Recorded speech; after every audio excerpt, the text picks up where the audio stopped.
Welcome to episode 70 of the Champagne Comedy Podcast, where we talk about the best Australian comedy show from the 90s ever made, Frontline, and other D-Generation comedy tidbits. My name is Matt, and joining us on this podcast today is Alison, Daniel, and Kim. Hey! Hi! Oh, don't mind me. I'm just, I'm knocking back my coffee right now. I am so tired. What a day. Right, Kim? Yeah, it's just been one of those... Yeah, you had to be there and you had to be a fan of The Late Show and get this to really understand what was going on. Bypassers were very confused. Yes, well, we will bring that. I don't have much for back chat, so we'll squeeze it into...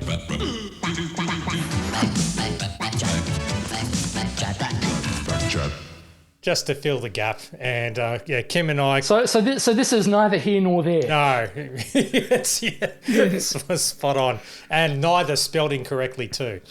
And no, Kim and I had caught up earlier today, hence the reason why I'm knocking back the coffee at 6:42 in the evening on Saturday night after having about 3 coffees already. We caught up, and Stephen, a regular contributor to the podcast as well, he was in town for family reasons. So we all caught up and hung out at the most popular meeting spot in Sydney, and that is the Dental Surgeon in Marrickville Road.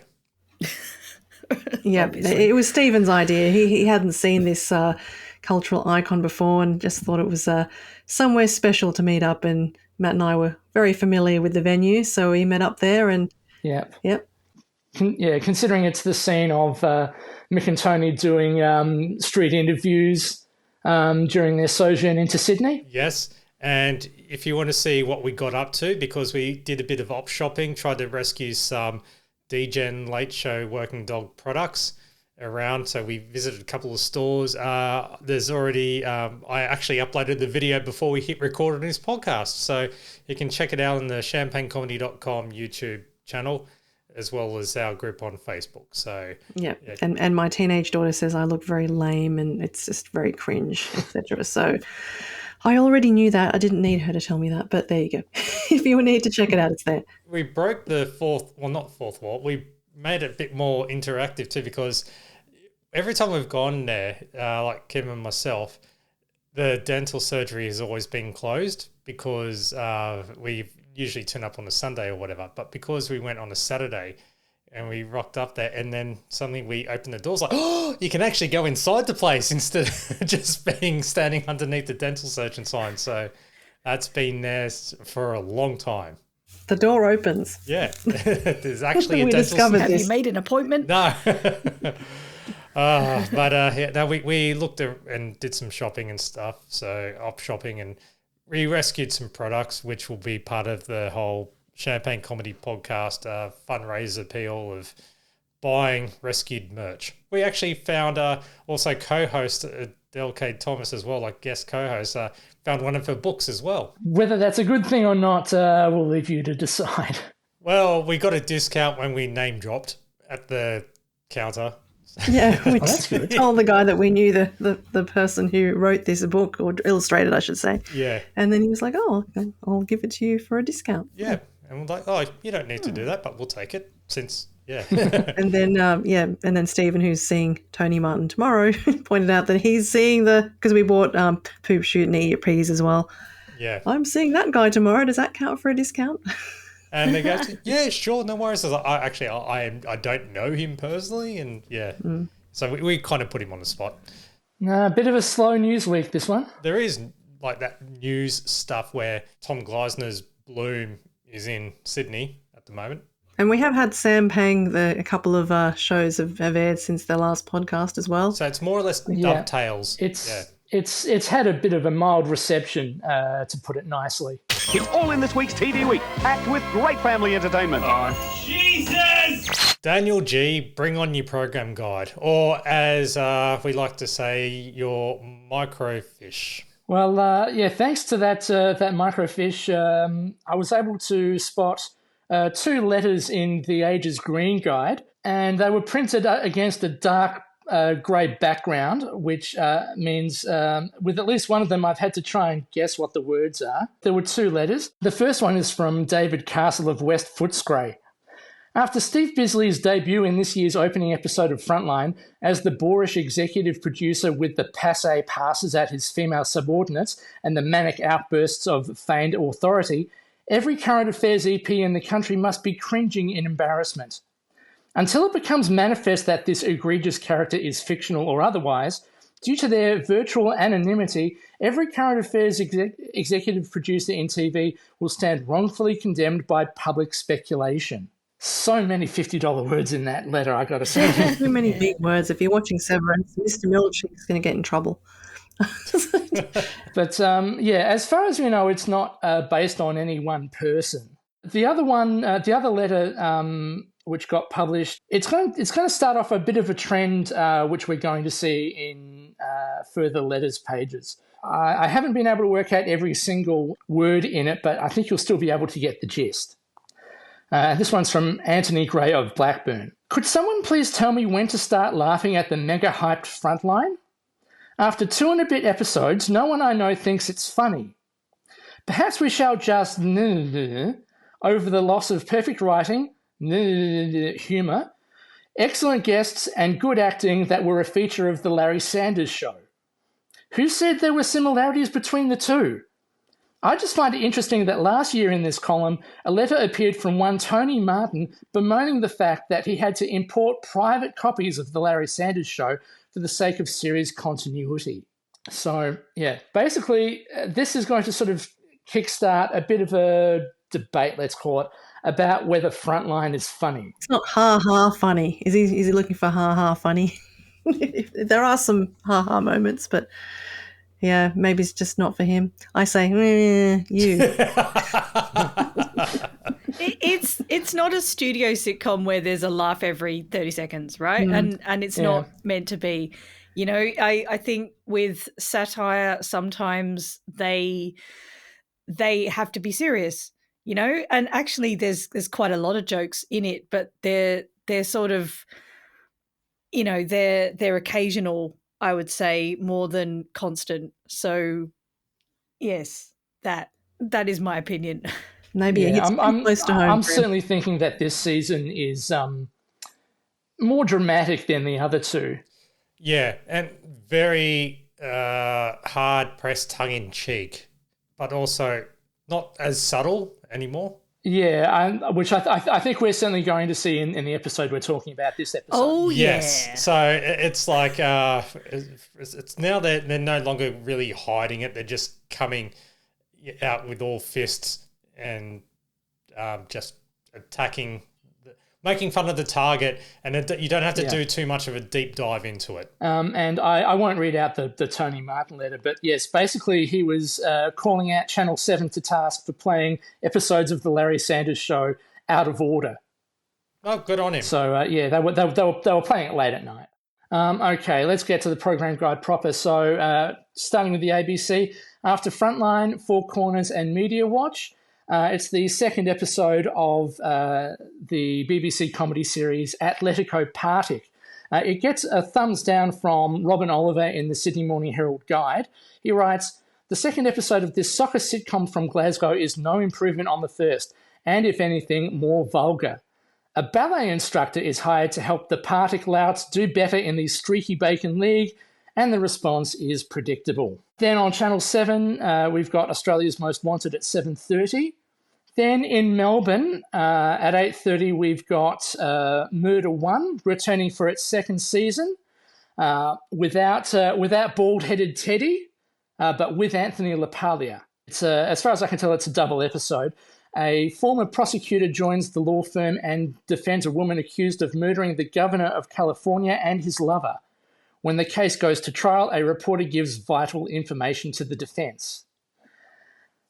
Now, if you don't like that, you could always go to Sydney, where at 8:30 they had the movie Sleeping with the Enemy from 1991, starring Julia Roberts and Patrick Bergen. In it, a young woman escapes her violent husband by faking her own death and beginning a new life in a Midwestern town. When he discovers that she is still alive, he tracks her down. So laughs aplenty in that one. Yeah, that sounds like brilliant satire.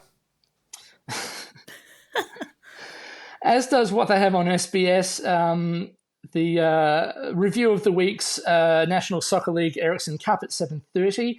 At 8:30, they've got Edgar Allan Poe, Terror of the Soul, a profile of poet, critic, and short story writer Edgar Allan Poe. Born in 1809, he displayed an early gift for language, but died aged 40 from an unknown cause. Spoiler alert. Oh, jeez. Oh, Darren, you ruined it for me. God damn it. They actually put that in the listing here. Oh, really? And then at 9:30, it's a Hong Kong fantasy movie from 1987 starring Chow Yun-fat called Spiritual Love. When a man falls in love with a ghost, his lover hangs herself in an attempt to break up their affair. Rated M for violence, so that'll get him in. All right, Channel 9 at 7:30, we've got Friends. It's season 2, episode 14 from February 96, the one with the prom video. In it, Joey buys Chandler a hideous bracelet.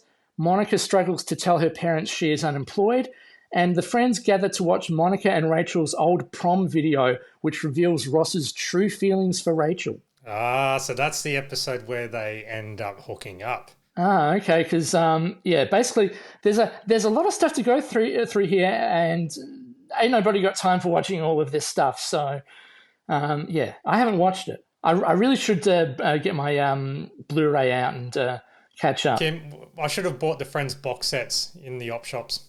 There was plenty of them. Well, yep. I'm sure you can always go and back grab tomorrow. Them. Yeah, go back and grab them. Actually, they're closed on Sundays, but I'm sure they'll still be there on Monday. Yeah. Well, either that or it's turning up on the soon-to-be premiering Max streaming service. Next week, yeah. Or you could just probably turn on 10 Peach or was it Nick at Night or whatever it is. One of those channels. It's probably playing right now as we speak. Yeah, it was about 5 years ago when all these tweens started watching it, and like my daughter was watching it when she was about 12. I was thinking, I was, in my 20s when I watched this, and there's all these like young people watching it, and do they understand these jokes? Are these jokes appropriate? These are quite products of their time. It feels like the era of like, the with the generational thing, like 20 years later type thing, how our generation got into the Golden Girls and our parents will go, we used to watch that in our 20s, our 30s. And now we're watching it in our 30s, 40s. It's like, back in my day type thing. So anyway. All right. At 8 o'clock, we've got Caroline in the City. Season 1, episode 2. It's from January 96. Richard sets Caroline up on a date in order to increase his chances of getting an art commission, but it backfires upon realizing that the man he set Caroline up with is married, which I guess is why the episode is called Caroline and the Married Man. Spoilers. At 8:30, I know, there's too many spoilers in these listings. No, it's actually a typo. The guy was actually, the man was, all song and dance, so it's meant to be Caroline and the Married Man. Do. Ah. No, shut up. Where's your There we go. Thank you. Yeah. At 8:30, we've got Water Rats, Season 2, Episode 6, titled Give Me Money. Now, last week there was a shooting in a waterside warehouse. This week, Goldie and Holloway investigate a bomb blast in a waterfront restaurant.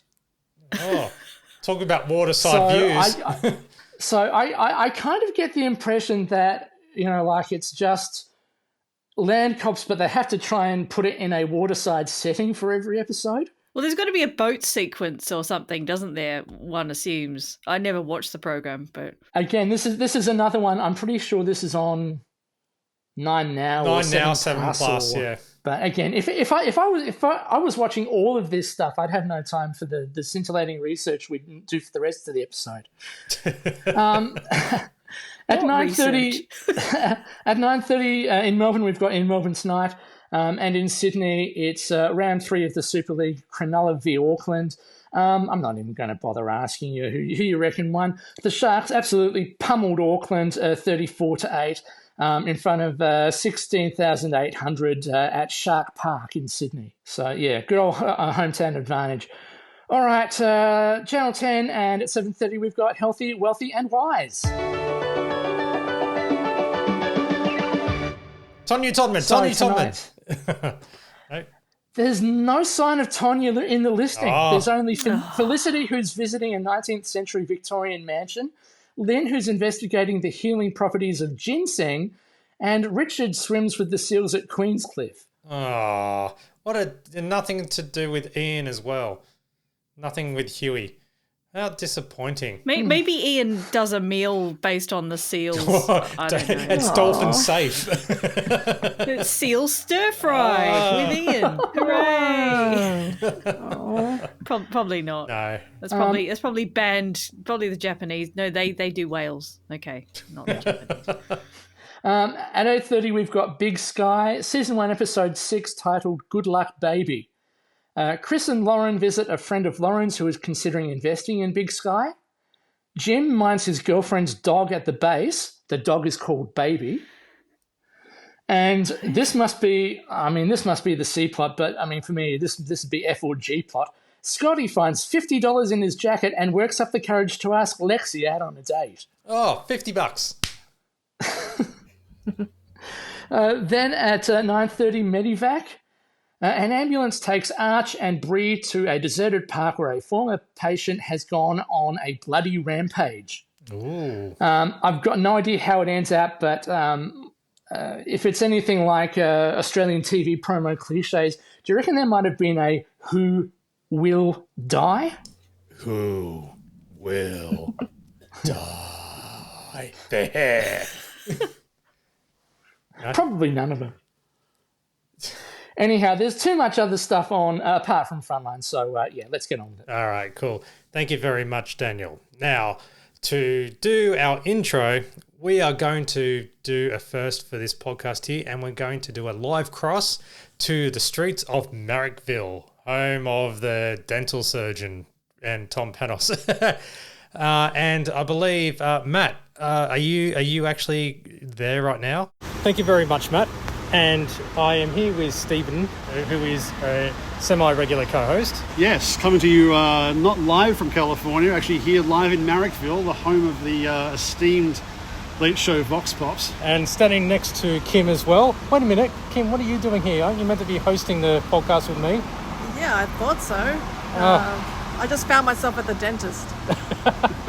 Yes, yeah. So, Stephen, I believe that you may have something. Since you are not here in person, you are here in person. You're not here for the podcast in person. No, I was. No, you got a thing going on. Yeah, exactly. I'm having dinner with, Don Howard and Alan Jones, going over our nation's media laws. Yeah. Hello, I'm Stephen Plunkett. This is Frontline Season 3, Episode 4, One Rule for One, broadcast Monday, March 17th, 1997. Yay. Great stuff.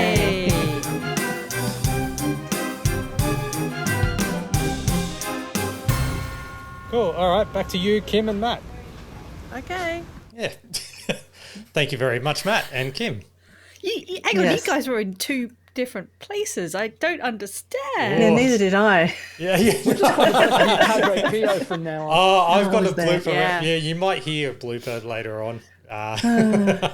Okay. Yeah, We so look forward to that. yes. Good time had by everybody. Yes, it was. We had a lot of fun. And as Stephen said, One Rule for One, Season 3, Episode 4 of Frontline, with a synopsis being after attacking a dubious property developer on air, Mike starts to receive death threats.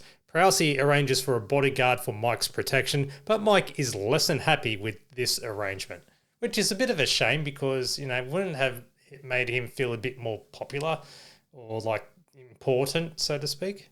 Well, he's only as we discover later, he's only worried about the girls in the office. Yeah. So that's why he agrees to the security. Okay. Well, we catch the end tail. Not because he's scared at all. No.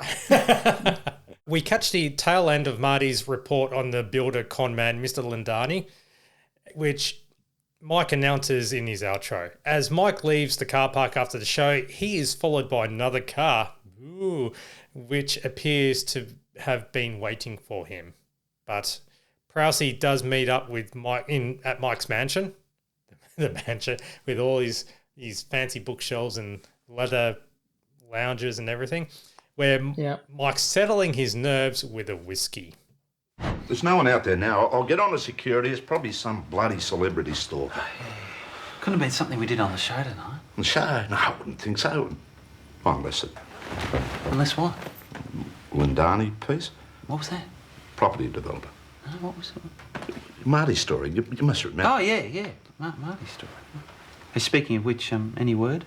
Marty, he's suspended for a month. A month? Mike, he broke the rules. I know, rules are rules. We're journos. We know that better than anyone. You had to be tough. And what story was that he did a naughty thing on? Originally, I thought at first it was all about Lindani. And then it was a bit later on that they revealed why Marty got suspended. So it did confuse me. They keep us on tenterhooks really with this, don't they? Yeah. But we find out very soon. Yeah. So what did you think of his mansion? Well, this is the second time we've visited the mansion. You see the two Logies in the background? Yes. Yeah. Yes. It's very nice. He's obviously being paid an awful lot of money. Yeah. He's got that. So we see Marty chilling at his desk with not a care in the world. He's been suspended for faking a story on chasing down Christopher Skase. But, that's because he was, he couldn't get Skasey at all because of his issues and everything there. It's because he was too busy stealing Barjass's pizza. Stop, Skase! That's not your capricciosa and you know it! I said stop! Wait a minute, Barjass! I'll be forced to get the cameraman to zoom in on you! Nice try, but the bullet was absorbed by my spare tyre. You're almost mine now, Skase. Just one more pissy stunt. Jesus. Some confusing choreography where you jump up on that platform while I whip round here and accidentally run into the camera. Before you fall for the oldest trick in the book, the out-of-focus fence. It's the end of the line for you, Skase. You've got away with a lot of stuff in your time. Tax evasion, company fraud, that Hinch special, but nobody gets away with Barjass's pizza. See, that's why Marty can't get the story. Too busy. Because Barjass got it. Yep. But what a scoop. Yeah. Yeah, I mean, basically, like every journo of the Marty variety was trying to get Skase, weren't they? And I was quite interested in whether this was based on anything, whether anyone had sort of failed to get an interview with Skase and then had to kind of pretend and fake footage and stuff. But I actually searched for this and couldn't find anything. Oh.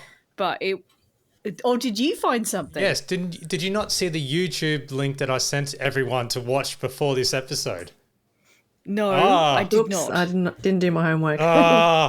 For shame, all of you. Just personally, I did see the link to that, but I didn't need to watch it because this is a classic bit from Media Watch, basically. Yeah. Frontline. Sort of one of their first big stories, I think. Yes, and it was Marty's suspension was based on the real Today Tonight story that was actually faked. And I will put the YouTube link in show notes, etc. But here's a snippet of it. Tonight, we exposed Christopher Skase as a liar, a cheat and a thug. The exposeurs were reporter David Richardson and producer Chris Adams. It was the same old stuff. Shots of the mansion, the fugitive out with friends, the fugitive out for a walk. The difference was that Skase has the Majorca police in his pocket and used them to harass the Today Tonight team. Skase, Lawrence alleges you stole $20 million, you used your family. For most of our confrontation with Skase, he was smiling. We soon found out why. Roadblocks. Within minutes, Skase had police roadblocks in place. Every car coming from his village to the capital was searched. Get out of here. Out of where? The roadblock scenes were all shot in Barcelona, 200 kilometres from the island of Majorca. The background shows this activity to be in the theatre district of Barcelona. You can see theatre names on the buildings. The number plates on the cars are Barcelona plates, and these aren't police roadblocks, but urban guards arranging traffic flow. And what was this? Get out of here. Just a bit of pretending. Yeah, and that's on YouTube under the net with a Star Swirly thing YouTube account. That's where the footage is from. So and what year was that from? I believe 1996, and with Helen Wellings as the host. Ah, yeah. Yeah. And from memory, Stuart Littlemore said in a 20th anniversary Media Watch special that he got the tip off from a barrister friend of his who had visited Barcelona and recognised the theatre district that they were going through. That I did not know. That's what happens when lawyers get together for a drink, isn't it? They swap stories. But that is a really brilliant thing that they have uncovered there.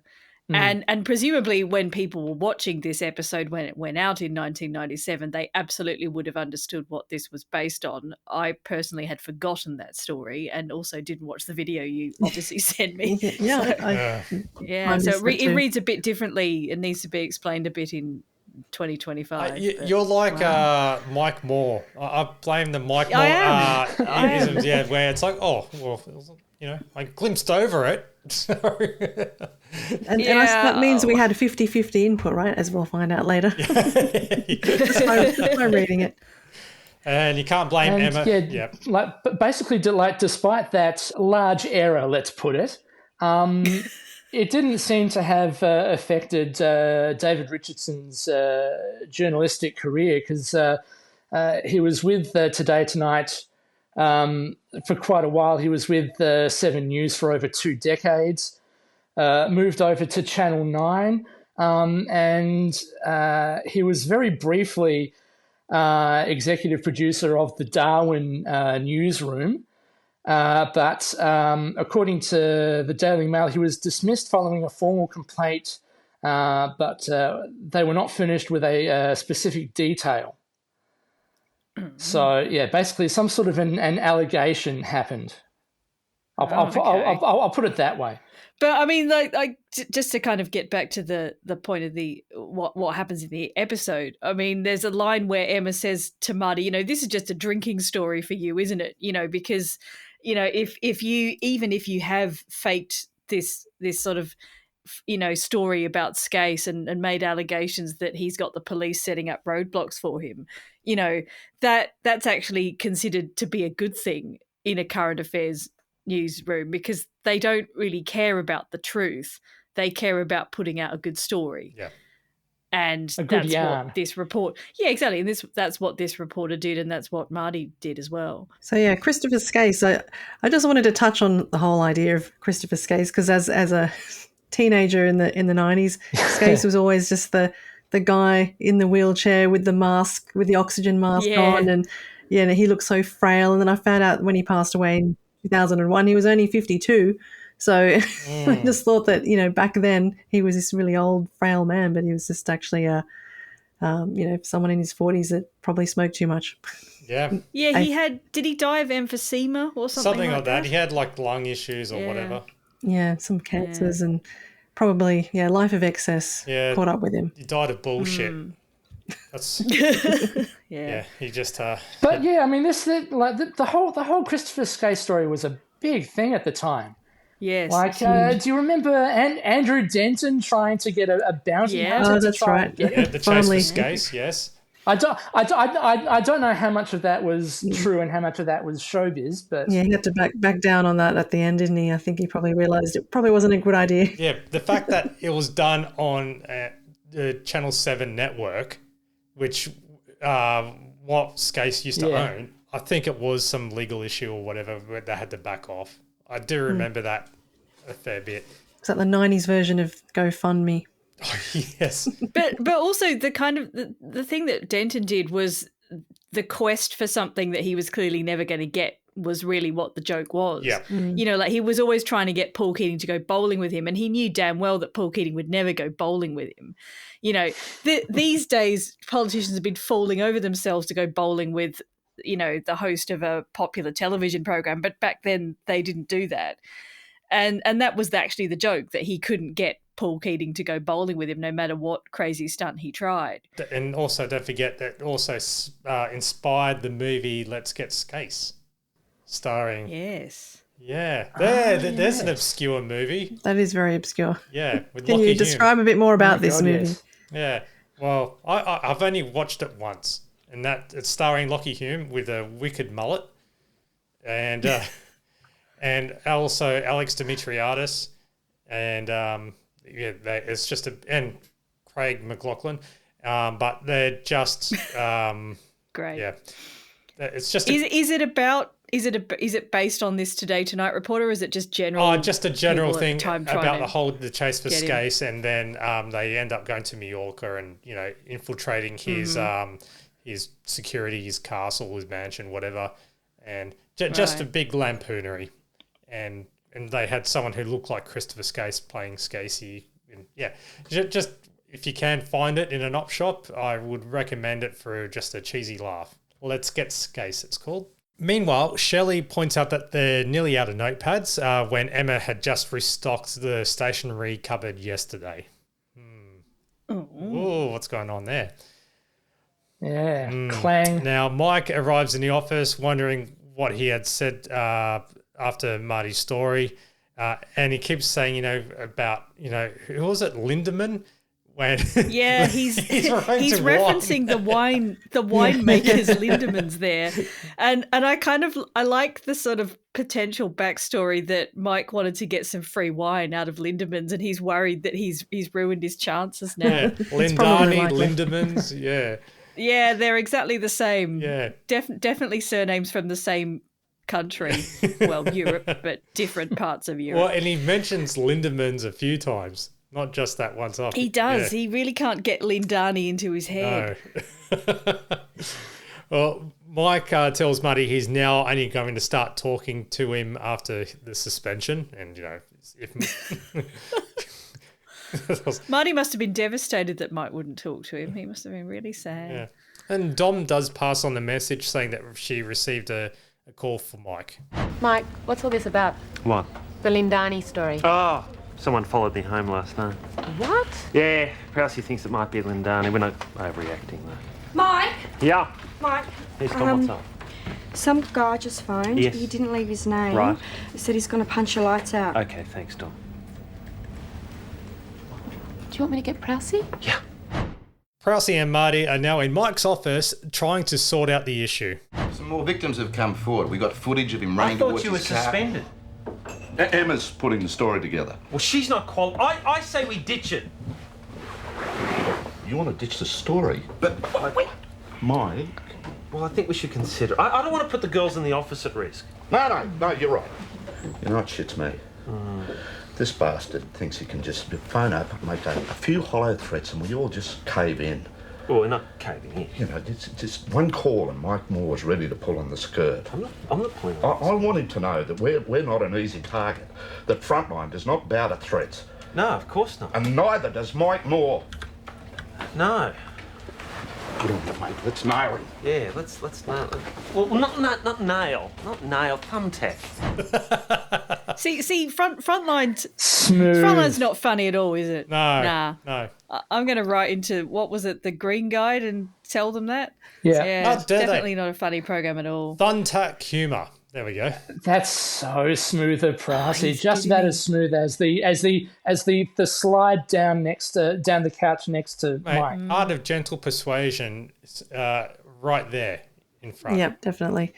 And yeah, we've seen it before, like even with the previous episode.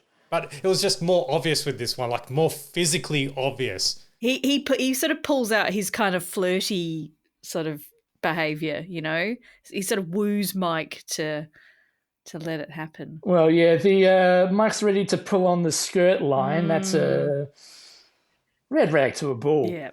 Brooke is reporting on a story about a police kickback scheme with its purpose of a case of you scratch my back, I'll scratch yours scenario. And it's revealed that Brooke purposely got the restaurant Brandon shot so they could, her and Clang. Stu and Jace get a free meal. And if only we had a Melbourne co-hosts in, because I had to research to see where Haggers was. It was. Where is it? It was located on 25 Toorak Road in South Yarra and has since... It does look like a very nice kind of French restaurant, doesn't it? Yeah, very upper class. It's since closed down. And another restaurant is in its place, but I looked it up on Google Maps, and it's Casa Europa. So if you want to go there at 25 Toorak Road, that's where Brooke got a free feed. Yeah, we should have got a free, dental checkup when we were in front of that dentist. The amount of publicity we're giving that guy. Yeah, exactly. Well, now, come on, guys. Now that you've discovered you can open the door, the next step is to go in and make an appointment. Well, I did buy private health insurance recently, so I might go get a dental checkup there. Yeah, we're eligible through the health scheme, so I think we should go upstairs. There are quite a few stairs, though. There are. Oh no, not stairs. To climb the stairs. The fact that the door scary. was unlocked, we could actually go in there, which we've never gone there, opened the door before. That was just trippy. Hey. What do you think? It was too much. You couldn't go all the way up the stairs or anything like that. You just had to go as far as the stairwell. But hopefully next time we'll go upstairs. See, when you get up to the top of the stairs, you'll discover this kind of late show world of there'll be the Bart Simpson underpants and the giant pencil, and Well, maybe Tom Panos, the guy Tom Panos, he might use the dentist. Maybe he was at the dentist when he was interviewed. He was just coming out of the dentist. What you need to do is you need to distract the dental receptionist, go to the filing cabinet, and then they don't have filing cabinets anymore, but anyway, find Tom Panos's dental records, right, on the computer. You can tell I haven't been to the dentist for a long time. I'm talking about filing cabinets. I've got a tiny bit more about. I assume that's Dennis Hager as himself in a little cameo there. So he's an award-winning chef specialising in French cuisine, and Hager's was one of the first restaurants in Flinders Lane's Rag Trade District. It then moved to South Yarra. I'm assuming it's the South Yarra location. Yeah, I looked it up on Google, and the only way to match it was with the brick wall that was behind Brooke at the time, because the front of the restaurant has changed colour, paint, and structure a little bit. Yeah, I think it might have lost a veranda as well. So the internet makes it easy for you to do such sleuthing, but when it comes to Christopher Skase and fake media reports and Media Watch detecting that the footage was from Barcelona, that was some pretty good sleuthing mass mainstream internet. So imagine if you had to Google. It was still in its infancy then. Imagine you had Google Maps back in the day. It's like where Skase was in Mallorca, and you just go, there he is, found him. So he's like caught, like going, to the Google Street car coming by. Well, he would, but surely he would have his face kind of blanked out on Street View, so you'd sort of have to infer it based on clothing he's wearing. His face is completely blurred out, but you just see the face mask, the breathing apparatus, on the wheelchair. The pipe, you can get that. And all the Australian reporters surrounding him in a kind of scrum. Yeah, everyone's in mid-running motion. It's like, come back, Skase. or you just see a pizza box on the wheelchair. And the blurry fence. Yeah, yes. Well, I mean, the only other thing I had left is he's currently the chef at Beechworth House. So if that's important to you. Is that a posh restaurant in Melbourne, Beechworth House? It's some sort of a cottage in Beechworth. Okay. Rural Victoria. Good information. Oh, well. Yes, Beechworth House is actually in Beechworth. Who knew? Yeah, how about that? Well, back in the studio, Mike announces Brooke's story, followed by standing his ground about the Lindani story and how he won't be intimidated. Now, cut to a wide shot of a security officer standing guard who is intrigued by the world of journalism and media. Isn't he? And the world of teleprompters as well. Oh, yeah. I love the way that he's just kind of, reading along with Mike. Yeah. So delighted to be doing it. Yeah, he has a genuine interest in journalism and ethics as well. Yes, I'd say an over interest, but you know, I think gotta he has have a hobby. more knowledge than Mike does, definitely. Yeah, he does. Well, what For else example, do you do? the code of ethics is only actually a page or two long, and Mike thought it was going to be a little bit more complicated than that, and made it out to be this huge deal. And it's actually just a self-regulated set of rules. And is that still the case, Kim? That it's just a few lines in it on a pamphlet, or is it? Yeah, pretty much. Has it expanded?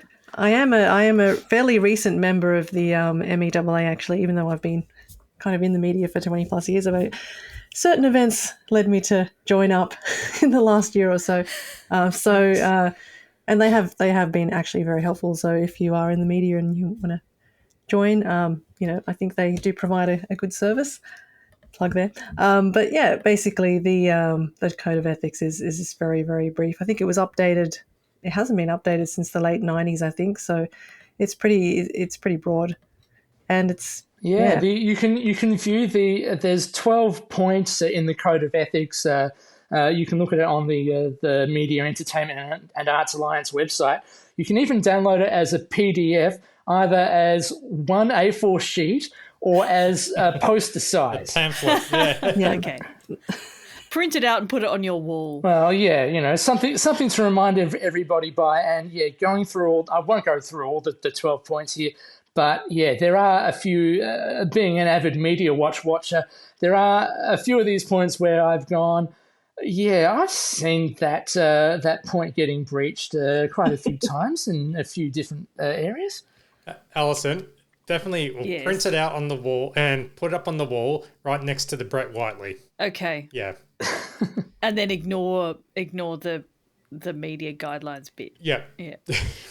Now, the next day, everyone gets a wand waved down in the office, especially with Brooke. Do you have any metal plates or artificial limbs? What? Does silicon count? See, Frontline, not funny. Yeah.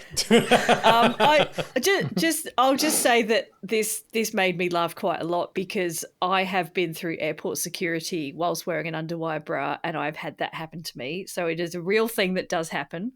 So my advice to any woman traveling through an airport is not to wear an underwire bra, because when this happened to me, I was in Dubai. And the security guard was very, very embarrassed and passed me off to a woman security guard who took me behind a barrier to really properly go over me. And then I had to, because I don't speak Arabic, I then had to kind of make a sort of sign to explain that it was my underwire bra, and it all got a bit out of hand, and it was Dubai and it was scary. So yes, wear one of those non-underwire bras is my tip. Well, did you notice that in the kitchen when Prousey was just asking, what was going on, the whole bra thing, and trying to get the explanation for it, and then Emma explains, and then kind of physically shows like on her chest area, and then Prousey does his sleazy joke. It's like, oh, well, show us then. But she goes, no, get out of it with a laugh. It just shows you as well that the friendship thing about, how Prousey was, still is a sleaze bag, but is that Emma and Prousey's work relationship has relaxed a lot more now. And so he could make that, I guess, snide joke, and then she accepted it. Yeah. Yeah. So I just thought, there we go. They've loosened up a bit. Yeah, I mean, I don't know whether it's necessarily a positive thing that people are sort of overlooking jokes of that type, but I suppose, when you become friendly with people, you do get a bit more relaxed, and those kind of jokes become more acceptable. That's what I meant. Like, it doesn't, not necessarily, like, oh, you can get away with being sleazy or whatever. It's just more or less they're used to both, their polar opposite personalities. It's just more of the acceptance of they're learning to work together. Yeah, exactly. That's what. They're most workplaces will have. I think most workplaces will have some guidelines as to what's acceptable and what isn't. And if both parties are accepting, you still have to be wary of other people that you work with as well, who may find such behaviours offensive as well. Guidelines or rules? Yeah, I think exactly. I think rules. Probably rules. Yeah, in a workplace. I tell you what, environment. I went through we all had to do the sexual harassment training at work recently, and it took half an hour, and it was quite a lot of reading. It was a kind of online course thing, and it's way, way more extensive than the journalism guidelines that this episode talks about Yes. quite a lot. And also, there are genuine penalties if you breach them, in the sense that you will, in extreme cases, get fired. So. There you go. Yeah. Emma runs to answer the phone ringing on the desk. So you tell that bastard Mike Moore I'm going to punch his friggin' lights out, you hear? Who is this? Bindani. I don't know. But that voice, it's really familiar. You know what? They really gloss over the fact that in season 1, Marty would do the death threats to Mike. Remember that? Yeah. But Marty gets caught out.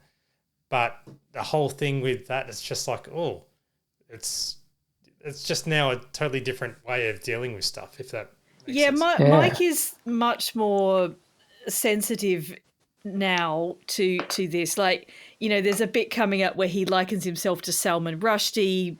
A few scenes back, he sort of framed this guy threatening to punch him out as a death threat, which it clearly isn't, and he also is nowhere near like Salman Rushdie. But maybe, because he's got very famous and rich and successful, he's got more to lose, so he becomes a bit more panicky about this. Also, that voice is far too bogany for somebody called Lindani. It doesn't sound Italian enough, does Lindemann. it? Yes, it doesn't sound German enough. Well, I mean, actually, the Lindemans are probably very Australian, having been there for like 150 years or something. Well, maybe it's a Lindani who's had too much Lindemans and starting to sound really bogan. Yeah. But what self-respecting Italian builder doesn't sound a bit Italian? Come on. You'd put it on at least. Yeah, it's true. Well, after getting wandered, Dom gives Mike his a TV week. Yeah. Mike, it's No, it's okay, go on. It's okay. Come on in, Dom. You almost gave me a heart attack. Sorry, Dom, security.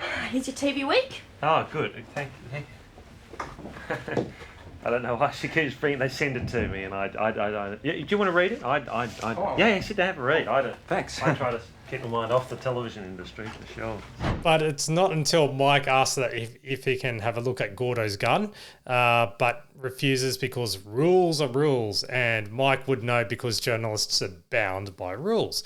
But Mike clarifies that saying guidelines, to which Gordo is a bit stunned because guidelines are exactly that, guidelines and not rules.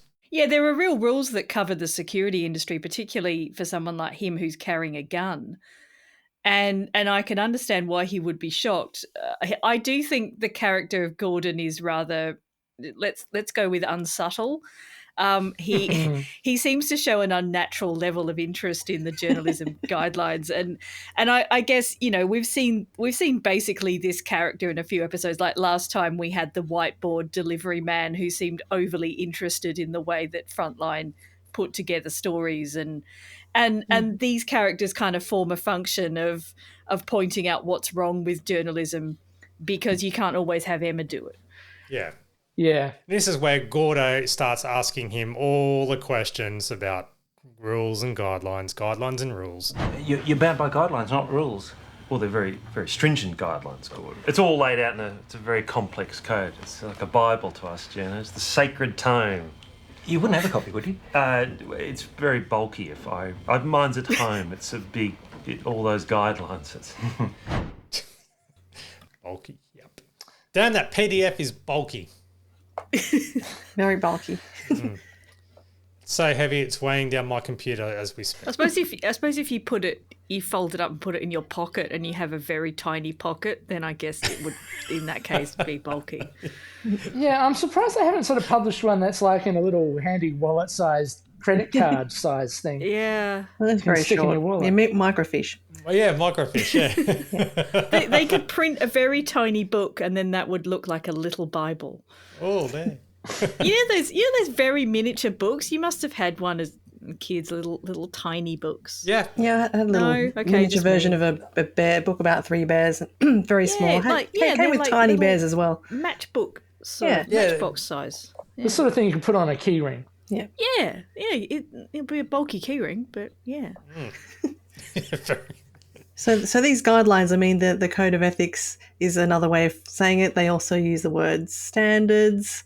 So there's guidelines, but yeah, the word rules, which I may have used interchangeably earlier, but isn't really technically what they are. So Mike sneaks out to Kate because he's trying to avoid Gordo a little bit, hoping for her to get rid of crawling. Yeah, sorry, crawling. Yes. Yeah, crawling along the floor. Yeah, hoping to get rid of Gordo, but looks like that she's helping herself to the stationery cabinet, getting things all prousey. Clang. Yeah. What is their obsession with taking stationery home? Have you like? Do you not get that when Office Max stock gets delivered to the office, and then that's the thrill of fresh stationery? So even if you don't need it, it's just like the crisp books, notepads, pens, and highlighters, and Sharpies, and even though you don't need them anymore, blank DVDs. I had a couple of boxes of Bulldog clips as a souvenir from when I was finishing up my work. Oh, Bulldog clips are a great fidget thing too, because I use them when I fidget a lot, and then I just go click, click, click, like flicking back and forth, and yeah, it's better than mucking around with a staple, because that bloody hurts when you prick yourself with them. Or maybe get a fidget spinner. No, I can't do Don't those. like I've them? tried them, and it's like they're not really. Also paper clips too. So try where you I do a spangler and stretch it out. So anyway, But Bulldog clips also very useful in the kitchen if you've got like packets of things to seal them up. well, that's what I do. Like when I have frozen veggies and all that, and then when I'm cooking, and then next thing you know, I'm standing there mucking around with the Bulldog clip that's meant to go on the frozen veggies that have been out on the bench for 10 minutes and defrosting, because I keep flicking them back with the Bulldog clip. Must be absolute chaos at your place. 100%. Absolutely terrible. There's a reason why I'm divorced. That was it. It was the Bulldog clips that was the straw that broke the camel's back. Yeah. In these cash-strapped times, do workplaces still replenish stationery as often as they do? I know that I've found them to be a little bit more stringent these days. It's the budget cuts. Yeah, not the paper cuts. Well, also, like, I basically, maybe this is a reflection of my job, but I don't ever use pens or paper in my job anymore. And like, I've got to the point where if I have to print something out, and this is something I might have to do like 3 or 4 times a year, I really struggle to remember what the process is to print something out, which sounds crazy, but that's the point. You kind of get de-skilled if you don't use a function. You forget how to do it. Oh, it's been a while since I used a pen, right? And I can't handwrite anymore. I'm very bad at handwriting now. At one stage, I actually forgot how I'm going, Jesus Christ, my handwriting's so messy.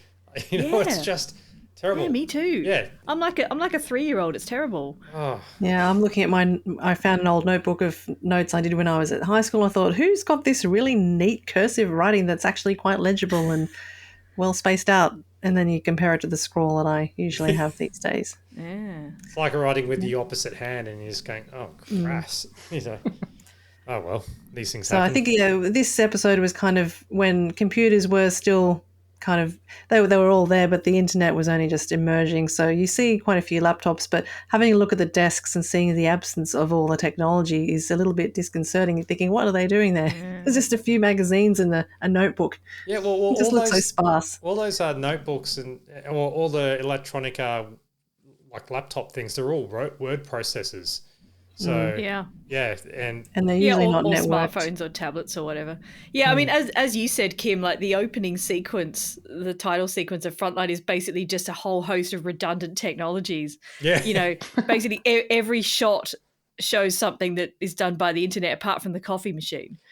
Well, if they made it for today, everything will just be like while they had all the shots of paper, social media or yeah, something. Exactly. Social media, or screen grabs, or sending a text, or just scrolling through an email. Yeah. And then there will be barely any papers, or it'll be for newspapers. It'll be someone flicking through on an iPad or a tablet of an app or whatever. Somebody looking for a TikTok video to write an article about. In the edit suite, Emma is playing surrogate to Marty's story editing, and he's still, just as a reminder, he is suspended. Okay, we're bringing the voice over here. All right, what about there? Barely 10 o'clock, and already these office workers have wasted a combined total of 1 hour, 43 minutes sitting outside. That's a lot of money going up in smoke. Yes. Clang. Hang on, if he's suspended, why is he doing a voiceover? It was pre-recorded beforehand. He can't do anything, if that makes sense. But he's still communicating, just not verbally. He's kind of nodding and pointing and stuff. So does that mean he's still working? Oh, well, Hugh just... And Emma basically finds out from Hugh that, basically they'll just double Marty's money next month. And, it's not a punishment, it's an incentive. Yeah, exactly. And Marty's smoko story beautifully segs to Brooke having a smoke while Jace and Stu set up for their story, with Jace handing Stu some stationery as well. And getting a few lines in the process. Yeah, look at him being all talkative. Morley, Grace Morley. And who is she? Old Bird had some guy knocking a door selling guttering. She said no. He said only take 5 minutes, pushed his way in, pissed off with the deposit. I'd rather not talk about it on television. It'll only take 5 minutes, Mrs. Morley. Oh, those are lovely cushions. Did you make those yourself? Oh, this is lovely in here. Yep, straight into it. Again, say it with me. Clang. Yeah. Clang. Yeah. It's not subtle. Mike's on the radio now with ABC presenter of the time, Sarah Henderson, who's now, when you fast forward to today, a Liberal member, talking about the Lindani report. Needless to say, he has admitted to faking a story. Yes, he has. And I think it took a lot of courage. Journalist of 20 years' experience, a Walkley Award winner like yourself, Sarah, but he made a mistake and now he's paying the price. Suspension for 1 month. Absolutely. It was a breach of the code of conduct. It was a misrepresentation of the facts. 1 month? Sure, I know. And it makes you realise that no one's tougher on themselves than us journos. Like, what I'm trying to say is, shouldn't have he been sacked? Oh, you're saying more? Oh, well, I mean, the penalty's been handed down. I mean, we've got to accept the umpire's decision. But the umpire is your management. That's right, the umpire. Speaking of which, there's a rumour doing the rounds at the moment that your senior executives knew about the fraud 3 weeks ago. I've heard that, yeah. That is laughable. Now, I got a gut feeling, and I should have really asked my mates about this, and my radio industry mates.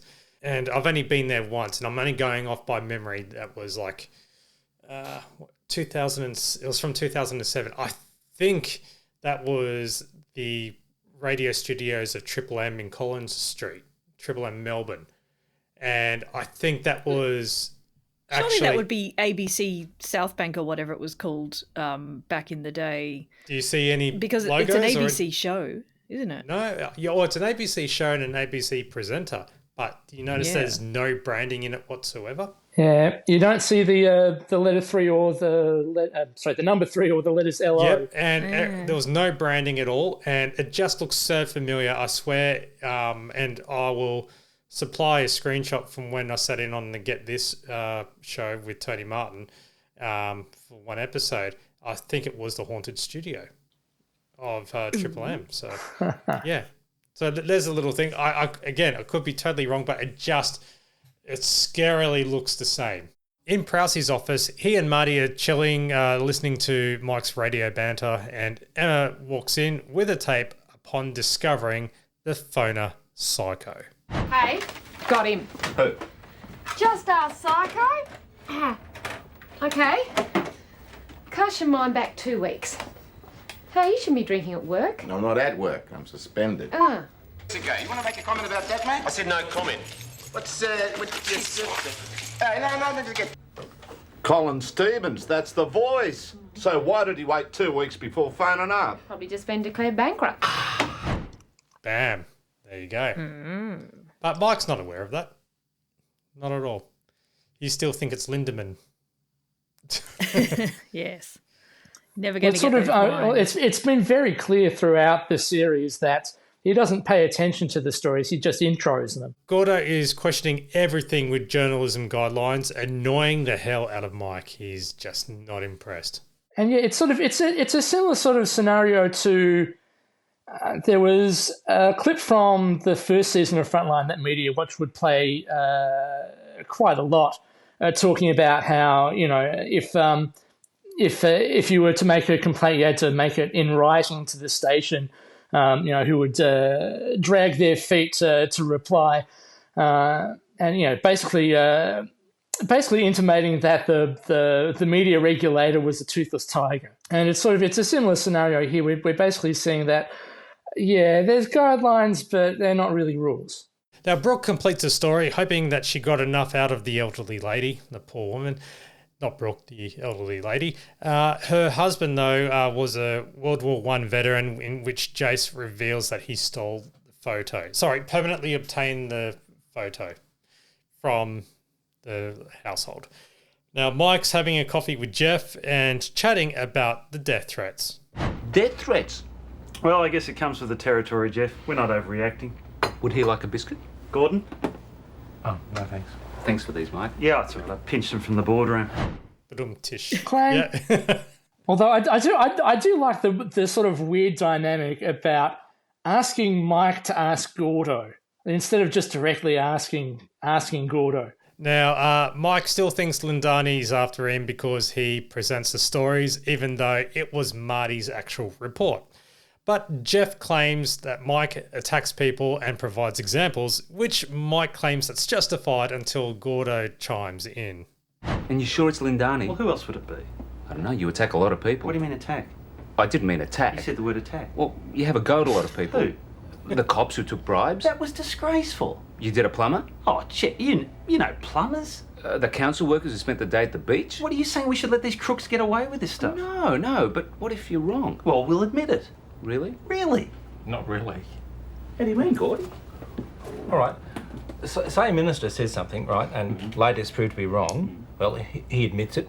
He resigns. So he should. You guys don't. What? No, you don't, Mike. Give me one example of where we haven't been accountable. All right. I got a little girl, right? Oh, that's nice. Oh, she's gorgeous. Now, a couple of years ago, you guys ran a story on the dangers of vaccinating kids. I remember it. I don't. Okay, well, I shoot myself.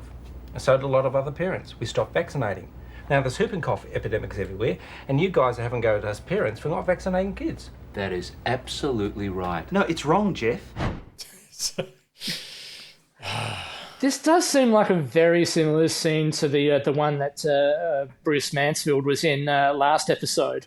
Yeah. Yeah. Basically, he's got a couple of very good, you know, real life in quotation marks points to make. Yeah, I guess they need those characters, you know, to point out these things.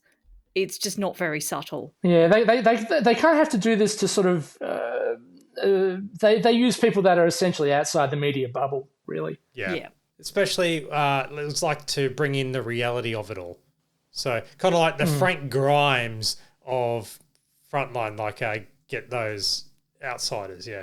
Too much of a niche reference there? I don't know who Frank Grimes is, but I'm sure he's an authority on this matter.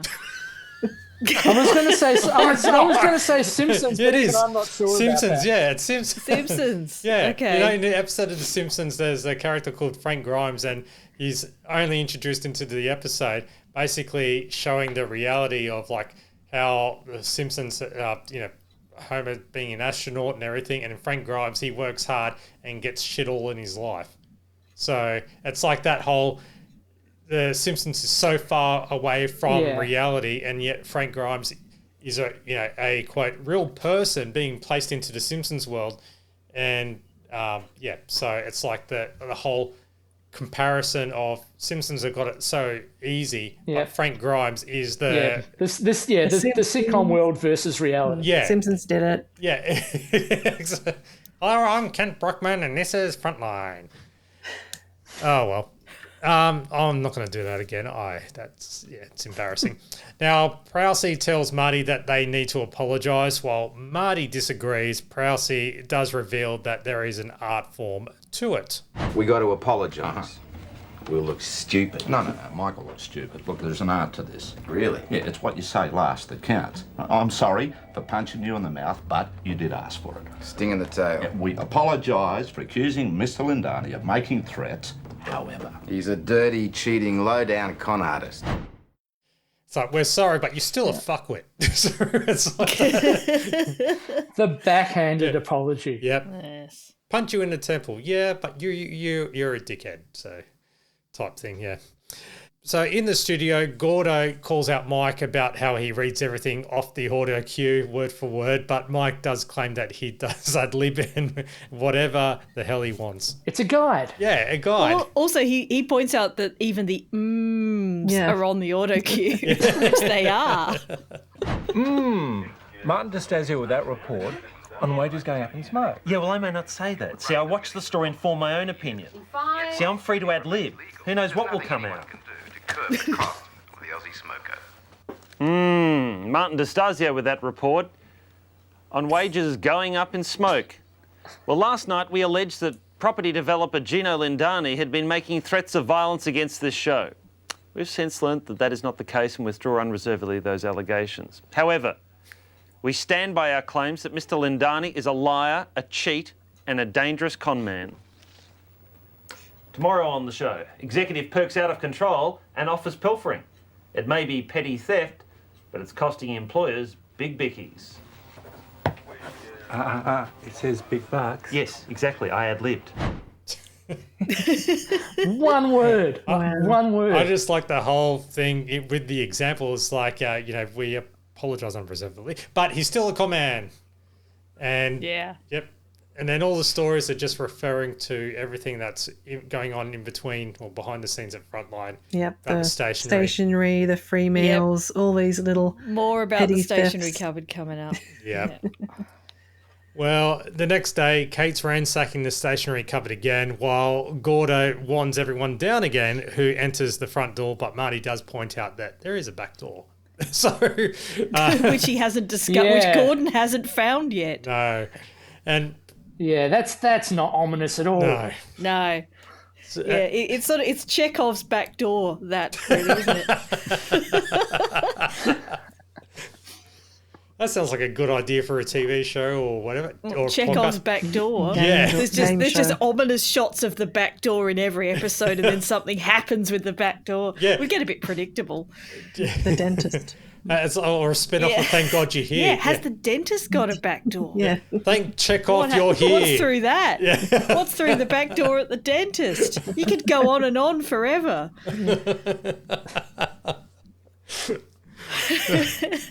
One day one of you will make an appointment, and then who knows what'll happen. You'll probably come away with a bill for hundreds of dollars and 10 new fillings. So maybe don't make the appointment. All right. Well, yeah, we'll try and avoid. Jump in the dentist chair. I like that. Emma has a breaking story for Prowsey about the assistant police commissioner done for drink driving. And she suggests that Brooke do the report because, Marty is out, until Prowsey drops a bit of a bombshell. About 3 weeks ago, Brooke had a little problem. What'd you blow? 0.14. Oh my God! Again? Wait, how come nobody knows? Trish? The magic wand of publicity. She's as good at covering things up as she is at promoting them. Anyhow, Brooke's now got a year's supply of cat vouchers, but I don't think this is a story that she should be involved with. God, 0.14? And we all make mistakes. It's a more subtle claim, this one. Yeah. Really. Meanwhile, Gordo is still on Mike about the guidelines. What's that? Oh, it's a code of conduct. Miss Ward gave it to me. Emma, what? Is that what it looks like? Oh, that'd just be the Of course cover it's sheet. Emma. Oh, no, it's the whole thing. Look, could I just ask you about a few points?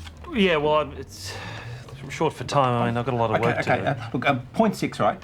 Journalists shall not allow advertising or commercial considerations to influence them in their professional duties. Yes, 0.6, Gordon. What about it? Okay, I'll give you a hypothetical, right? I hate hypothetical. Yep, sorry. Okay, well, what if a journalist was to accept goods, like if they were going to buy like... Now, did you hear that? Did you hear what Mike said under his breath? He goes, I hate hypotheticals. Yes. Yeah, okay. Because that's important for this next part where Prowsey chats to Mike in private, showing him a booklet for a ProLogic home entertainment package. What's that? You've seen one of these before? Of course, that's a ProLogic home entertainment package. This state of the art. Let me give you a hypothetical. I love hypotheticals. What if Sony wanted to come on as a sponsor and they wanted you to try one of these out indefinitely? Well, I mean, it'd be great to try something like this out over a long period of time. Hypothetically. When? Tonight or tomorrow. Fantastic. And they know not to... So bring it round the back.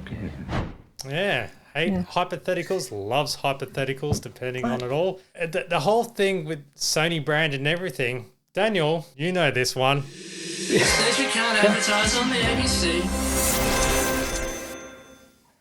Well, I mean, the Sony system isn't the only example, as we've seen with the restaurant. Yes, but this... I do wonder if they, I mean, hopefully... their ABC ethics might have said that they didn't actually get a free feed, only pretended to for TV. Possibly, but the fact that... They also only pretend to get the ProLogic system, even though you see a massive box with Sony written on it turn up. Yeah, but the fact that you see Sony on the booklet itself, so it's not really hidden. And so with ABC stuff... Yeah, not subtle that either. There's a lot of unsubtleties this episode. Yeah. It's interesting. You're right. It's interesting, though, because, if the ABC were really properly taking this seriously, they might insist that they create a fake brand, a fake electronics brand. Like a Sony. For the purposes of this episode. On the other hand, it works better, if it's a real brand, right? So it works better dramatically if it's real and the audience understands that. But I just want to talk slightly about the ProLogic system here, which I imagine would have been one of the last sort of systems of this type that did not have a flat screen television, because flat screen televisions start to come in a few years' time. And this just looks like the most 90s thing because it's a big, bulky sort of cathode ray television set with these kind of peripheral speakers on stands, and it just looks so 1990s. I love it. Yeah, it's probably got really good It would have been sound. terribly expensive at the time, but you'd still be hooking a crappy VHS up to it. And as a nice little bonus at the end, we find out that Gordo didn't do the telly word in the TV week. Yeah. Oh, that's a relief for Mike. He was worried about that. That means he's a good egg. Yes. Yeah. Or is he? Well, yeah, we're about to find out. In the studio, we hear the tail end of Brooks' report on the ProLogic home entertainment system. And what? How about that? With Mike throwing to a story about the perks in the workplace. What's the borderline? After the... Clangety clang clang. Now, after the show, everyone is having Friday drinks, including Trish. Brookie, are you keeping an eye on the time? Yes. You two chicks out on the town tonight. I wish. No, Brooke has very generously offered to donate her time to MC a fundraising event. Donate. What's the event for? Police Association. Why would Brooke be Can hosting we a change the topic? And that's all after Marty saying that Gordo still doesn't know there's a back door. Yep. And gee, I wonder what's going to happen. Well, the harassing calls to Mike have dropped off, and the team invites Gordo over for a drink, but he can't. To park his ass. But he can't while on duty, so he made that clear, right? But he's still scrutinising the code of conduct and questioning more from Mike, but Mike's not giving him any response for it. Look, when it comes to viewer feedback, our door is always open. No, Gordon. No. I order you to relax. Relax. I'm expecting a delivery. Down, Gordon. Oh, shit! Mike! Oh, Hey, mate. Are you all right? Help him. Marty's just standing there going, huh? Yes. Such exquisite timing. Gordon goes off and pursues the guy, and he says, "Hey, mate." Yeah. You would think you would be slightly more aggressive. Wouldn't you? If anyone's watching The White Lotus, he's basically gay talk. I don't know if anyone knows that reference, but anyway. It's a bit like Frank Grimes. That one, it just went completely over my head. It's a very a security guard. That's not the White Lotus reference I know. Yeah, there's that as well. The two brothers getting together and doing something. Yeah, that's not not what I'm talking about. I'm talking about gay talk, who's a very, very bad security guard. But anyway, well, what about the security guard in the dish? Yeah, he's been authorised. All right, fine. All right, and we've got too many obscure things going on. Now, the next day, Mike is wearing a Band-Aid on his nose. You know what? I just realised too, this is not the first time he's been assaulted. Remember when Marty assaulted him in the car trying to do a stakeout? Yeah. And Gordo's been sacked because of Mike, and Mike claims that he was drinking, got distracted.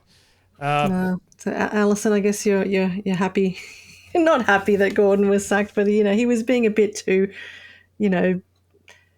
annoying, I suppose. He wasn't drinking. He actually refused to drink. Yeah.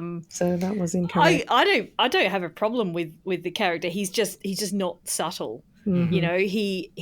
He's there because the writers want to get across something, and there are possibly more subtle ways they could have done it. Yeah. And I think the main problem I have with Gordon is that he has been preceded in this series by characters doing exactly the same function. Yeah. So it's becoming a pattern. Mm-hmm. Well, he's left his wand behind, which Mike starts walking around with it, and he's having a lot of fun.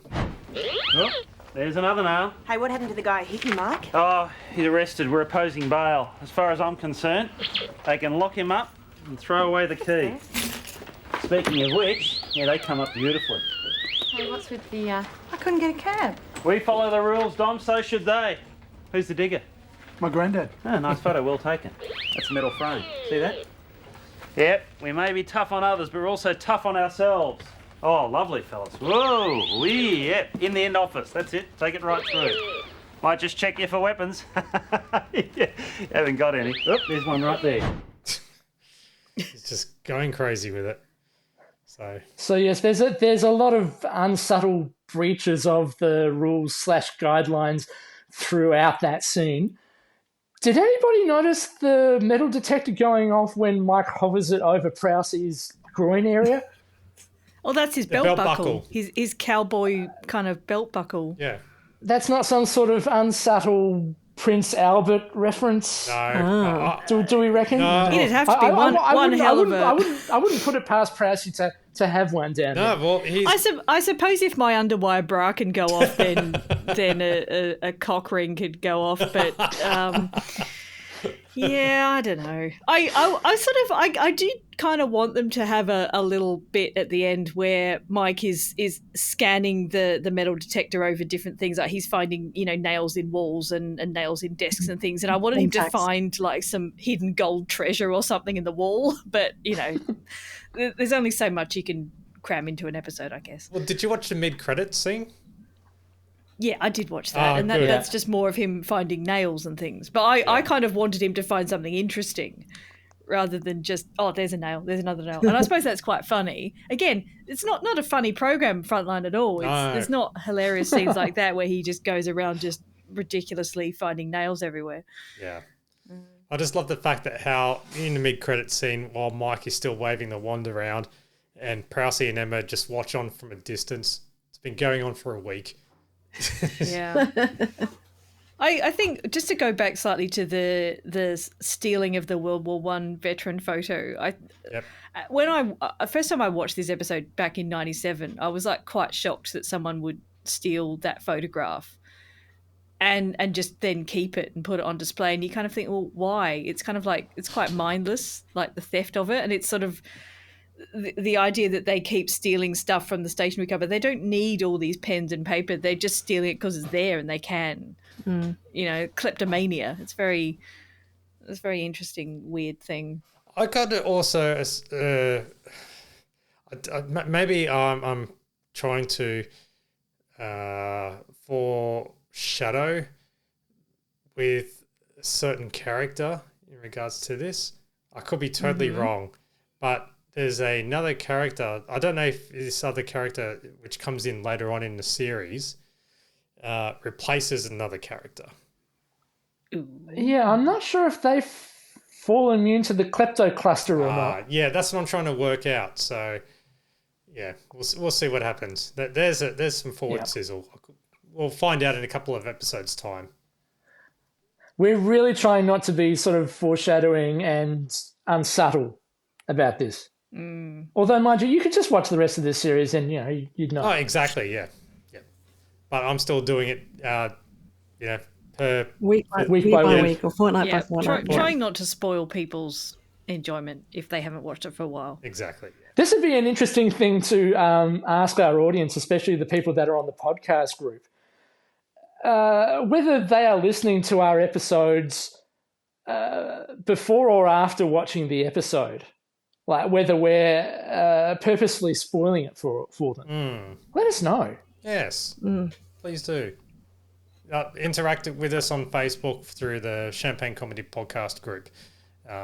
Well, what I could do is wrap up this episode and give those details, saying that and do it in the most unsubtlest way you can. Okay. Matt. Well, that concludes Frontline Season 3, Episode 4, and the Champagne Comedy Podcast, Episode 70. But you can interact with us. And please give us your most... No, I can't do subtlety. I suck at it. Email champagnelateshow@gmail.com. Check this episode's show notes for all our socials. And on Facebook, search Champagne Comedy Podcast Group and join, answer what the questions, or just click join and I'll add you in anyway. And then, tell us if you are watching these episodes before our episode comes out, or our review, our shonky reviews on it. Also, buymeacoffee.com/TLS Champagne Pod. That goes towards a good cause, us, to keep our energies up and going, and for the podcast and so forth. Thank you, Alison, Daniel, and Kim for coming on, as well as you, the listener, for listening, and also Stephen for the quick little intro to Frontline. So I'm Matt, and thank you for listening. We'll catch you next episode. Bye. Yeah, see you next time. Bye. Bye. Thank you for listening to the Champagne Comedy Podcast, created by fans for the fans. For more information on this podcast, please visit champagnecomedy.com. Produced by Matt Fulton Productions, mattfulton.com.au. Hey, thank you very much, Stephen. And I guess back to the studio, Kim and Matt. Yep, better hurry up and make it back there in time. No, wait, you're already there. Oh. She lives for pantomime. Oh, I'm so confused. Oh my god.